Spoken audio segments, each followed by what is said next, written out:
Welcome to my YouTube channel. বন্ধুরা, তোমাদের জানিয়ে রাখি, আজ থেকে দুদিন আগে অর্থাৎ 31শে ডিসেম্বরে আমি তোমাদের একটা ভিডিও পোস্ট করে দিয়েছিলাম, যেখানে বলেছিলাম যে কয়েকটা লেভেলের কথা, কয়েকটা জোনের কথা, নিফটি কোন কোন জোনে সাপোর্ট নিতে পারে এবং কোন কোন জোন থেকে নিফটি রেজিস্ট্যান্স ফেস করবে, এবং কিছু লাইন ড্র করেছিলাম যেগুলো বলেছিলাম যে এই সব জায়গা পর্যন্ত নিফটি উঠতে পারে এবং নামতে পারে। তো বন্ধুরা, আজকের ভিডিওতে আমরা দেখব যে সেই সমস্ত জোন এবং লাইন অনুযায়ী নিফটি বা মার্কেট কিভাবে এই সমস্ত জোন এবং লাইনগুলিকে রেসপেক্ট করেছে, সঙ্গে আগামীকাল কি হবে বা কি ধরনের চার্ট তৈরি হতে পারে বা তার লেভেলগুলো কি হতে পারে, মেনলি সেগুলো ডিসকাস করব আজকের ভিডিওতে তোমাদের জন্য। তো চলো দেখে নিই গত দুদিনে মার্কেট কি করেছে, আমাদের দেওয়া লেভেলগুলি ঠিকঠাক কাজ করেছে কিনা সেইটা সবার প্রথমে। তো এর জন্য আমাদেরকে একটা ব্রাউজার ওপেন করতে হবে। এই হচ্ছে সেই চার্ট, যে চার্টটি আমি তোমাদের জন্য সেদিন ড্র করেছিলাম। এই যে পিঙ্ক কালার দেখছো, এটা হচ্ছে জোন, এটা একটা জোন, এই একটা জোন, তিনটে জোন আমি ড্র করেছিলাম। এবং সঙ্গে নিচে এটা হচ্ছে ভ্যালু এরিয়া লো, এটাও হচ্ছে ভ্যালু এরিয়া লো, এবং ওপরে একটা ছিল ভ্যালু এরিয়া হাইয়ের লাইন। এবং এর ওপরে যদি তোমরা দেখো তাহলে আমাদেরকে দেখতে হবে যে এই একটা লাইন ছিল, এটাও ছিল ভ্যালু এরিয়া হাইয়ের লাইন।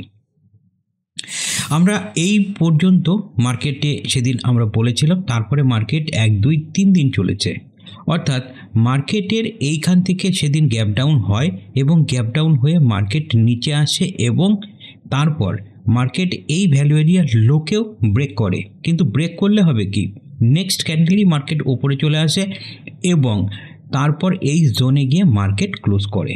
এবং তারপরের দিন অর্থাৎ এই দিন হচ্ছে 1 জানুয়ারি, যেটা ছিল 1 জানুয়ারিতে মার্কেট এই জোনে ওপেন হয় এবং হয়ে নিচ দিকে যায়, কিন্তু তার সেই ক্যান্ডেল অর্থাৎ সেই 15 মিনিটের একটি ক্যান্ডেলের ভিতরেই মার্কেট উপরে উঠে আসে এবং এই জোনের মধ্যেই ক্লোজ করে। এবং তারপর থেকে তোমরা দেখতেই পাচ্ছ মার্কেটের র্যালি স্টার্ট হয় এবং মার্কেট বেশ ভালো রকম ওপরেই যায়, এবং ওপরে ওঠার পর এই রকম একটা পজিশনে গিয়ে মার্কেট ক্লোজ করে যায়।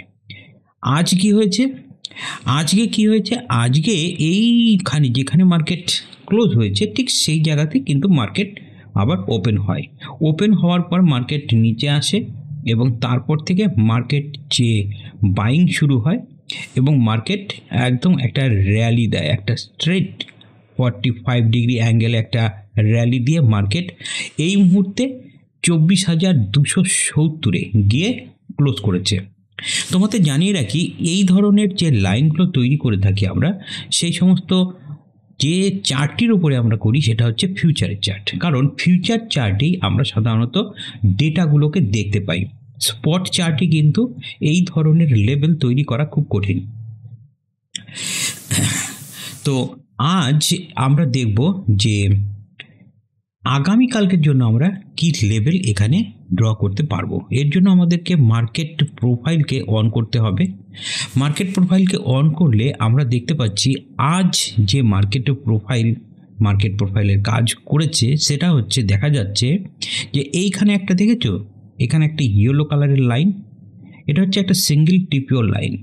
আর এই সিঙ্গেল টিপিও লাইনের ক্ষেত্রে যেটা হয়ে থাকে সেটা হচ্ছে মার্কেট যদি এখান থেকে নিচেও আসে তাহলেও এই জায়গাটিতে ম্যাক্সিমাম সাপোর্ট রয়েছে, অর্থাৎ এখান থেকে মার্কেট একটা সাপোর্ট অবশ্যই পাবে এবং এখান থেকে মার্কেট আবার ওপরের দিকে মুভ করতে পারে। এবং এই পর্যন্ত যদি মার্কেট নামে, অর্থাৎ আগামীকাল যদি মার্কেট ডাউন ওপেন করে এবং ডাউনে ওপেন করে যদি মার্কেট নিচে আসে, তাহলে এই সিঙ্গেল টিপিওতে এসে মার্কেট অবশ্যই সাপোর্ট পাবে এবং সাপোর্ট পাওয়ার পর মার্কেট আবার এই ভ্যালু এরিয়া, এই যে হাই গ্রিন লাইনটা আছে, এই লাইনে গিয়ে টাচ করবে। আর যদি কোনো কারণে দেখা যায় যে এটা ম্যাক্সিমাম ভলিউমের বেসিসে এটা পাস করলো, অর্থাৎ এই টিপিও লাইনটি সাপোর্ট পেল না, তাহলে এই যে জোন টানা রয়েছে এই জোনে এসে মার্কেট সাপোর্ট নেবে। মার্কেট যদি এখানে ওপেন হয়, অর্থাৎ এই পজিশনেই ওপেন হয়ে যায়, তাহলে কি হতে পারে, মার্কেট যদি এই পজিশনে ওপেন হয় তাহলে মার্কেট আপসাইড মুভ করার চান্স নেবে। আর আপসাইড মুভ নিলে মার্কেটটি কত দূর পৌঁছতে পারে সেটা দেখার জন্য আমাদেরকে একটু ব্রডার পজিশন দেখতে হবে। সেটা হচ্ছে এই যে জোনটা দেখছো, এই জোনের ওপরেই রয়েছে এই লাইনটি আমাদের আগে থেকে প্লট করা রয়েছে। এটা হচ্ছে 24,000 কত লাইন, 600 লাইন, 24,600 লাইন। একবার দেখে নিই 24,600তে এই লাইনটি আছে কিনা। না, এটা হচ্ছে 24,350, অ্যারাউন্ড 24,350 একটা লাইন। কিন্তু ওপরের দিকে গেলে এই লাইনটি এখানে থেকে যেটা বোঝা যাচ্ছে সেটা হচ্ছে নেক্সট যেটা সাপোর্ট লাইন রয়েছে সেটা হচ্ছে এই জোন। তো আমরা এখানে একটা জোন যদি ড্রয়িং করি, এইটা হলো একটা ভালো একটা জোন।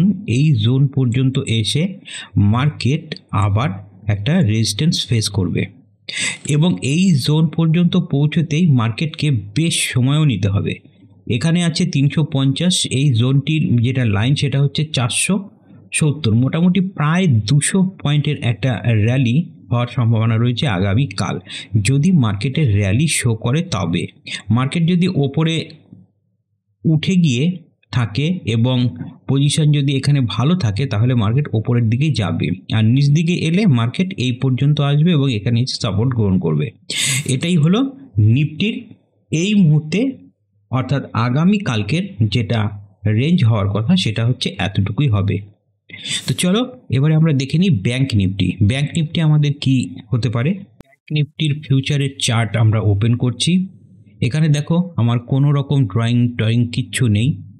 আমি এখান থেকে জাস্ট সবার প্রথমে এখানে 1, 2, 3 এখান থেকে আমরা যেটা প্লট করতে পারবো সেটা হচ্ছে এই জায়গাতে আছে একটা ভ্যালু এরিয়া, অর্থাৎ এই একটা এটা সেরকমভাবে না, এটাও কিন্তু এই যে এটা 60%-এর ওপরে এই ভ্যালু এরিয়ার ভিতরে করছে, তার মানে 1, 2, 3 এবং 5 দিন, মোটামুটি আজকে যদি আমরা এই 5 দিনের ভ্যালু এরিয়াকে ড্র করি তাহলে আমরা দেখতে পাচ্ছি একটা নতুন পজিশন। কি পজিশন তৈরি হচ্ছে, এখান থেকে এটা পজিশন হলে এটা হবে না, এখান থেকে আরেকটু শর্ট করতে হবে, এটা অনেকটাই বড় লাইন হয়ে যাচ্ছে। এইখানে আসলো, এই জায়গাটা আছে প্লট, ঠিক আছে। এইখান থেকে এই জায়গা থেকে এইটা হবে হচ্ছে একটা জোন। এই জোনটার কত পয়েন্টের হচ্ছে, মোটামুটি 70-80 পয়েন্টেরই একটা জোন হয়ে থাকে। এই জোনটা ঠিক এইরকম হবে, একটা 50 থেকে 60 পয়েন্টের একটা জোন হবে। এই জোনটিতে আসবে মার্কেট এবং এখান থেকে এই পর্যন্ত ওপরের দিকে কোথায় ভ্যালু এরিয়া রয়েছে এইখানে। আরেকটু যদি আমরা বড় পজিশন তৈরি করি তাহলে এখান থেকে চলে যাচ্ছে এখানে একটা লাইন রয়েছে। এইখানে বলতে এই একটা নেক্সট যেটা জোন মেনলি সেটা হচ্ছে এই জোন, কেমন, নেক্সট জোন হবে এইটা, আর এই জোনটা হবে এটা, আর এইখানে থাকবে কয়েকটি জাস্ট লাইন। এটা হচ্ছে ভ্যালু এরিয়ার হাই, এটা হচ্ছে ভ্যালু এরিয়ার একটা লো, রাইট। মার্কেট প্রোফাইলকে অফ করি তোমাদেরকে বোঝানোর সুবিধার্থে। ব্যাংক নিফটির ক্ষেত্রে যেটা হবে সেটা হচ্ছে ব্যাংক নিফটি যদি কালকে সমান্তরাল, অর্থাৎ যেখানে মার্কেট বন্ধ হয়েছে সেখানেই যদি ওপেন হয় তাহলে কি হতে পারে। তার আগে আমরা দেখে নিই যে গিফট নিফটিতে আমাদের পজিশন কি রয়েছে। আমি যখন ভিডিও বানাচ্ছি তখন বাজে রাত্রি 10:10, আর এই সময় আমরা গিফট নিফটির রেজাল্টটা অটোমেটিক পেয়ে যাচ্ছি। গিফট নিফটি রয়েছে 72 পয়েন্ট মাইনাসে কারেকশন করে আছে, ডাউ জোন উপরে আছে, এছাড়াও ন্যাসড্যাকও কিন্তু প্লাসে রয়েছে। তো গিফট নিফটির পজিশন এই মুহূর্তে যতটাই খারাপ হোক, মার্কেট যদি খারাপও হয় তাহলেও মার্কেট ওপরের দিকে যদি সামান্য যায় তাও এখানে রেজিস্ট্যান্স ফেস করবে, অর্থাৎ আগামীকালকের মার্কেট খুব বেশি ওপরে বা নিচে যাওয়ার সম্ভাবনা একটু কমই রয়েছে। মার্কেট যেখানে ওপেন হয়েছে যদি এই জায়গায় ওপেন হয় তাহলে মার্কেট ওপরেই যাক আর নিচেই যাক, এরকম এরিয়াতে এসেই মার্কেটের বন্ধ হয়ে যাওয়া উচিত।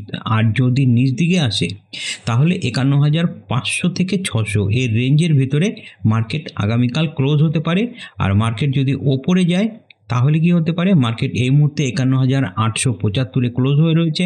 মার্কেট যদি গ্যাপ আপ ওপেন হয় এবং গ্যাপ আপ যদি ওপেন হয় তাহলে মার্কেট এই জায়গায় আসবে। গ্যাপ আপ ওপেন যদি হয় ধরে নাও 800, তো ধরো 52,000-এও গিয়েও যদি মার্কেট মোটামুটি ওপেন করে তাহলে মার্কেট রিট্রেস করার জন্য নিচে আসবে, এবং নিচে আসলে এই লাইনটির উপরে এসে রিট্রেস করবে এবং এখান থেকে সরাসরি এই লাইনে গিয়ে একটা রেজিস্ট্যান্স ফেস করবে।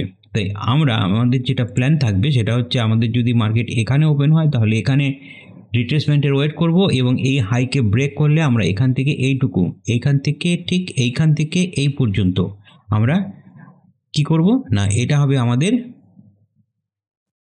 টার্গেট।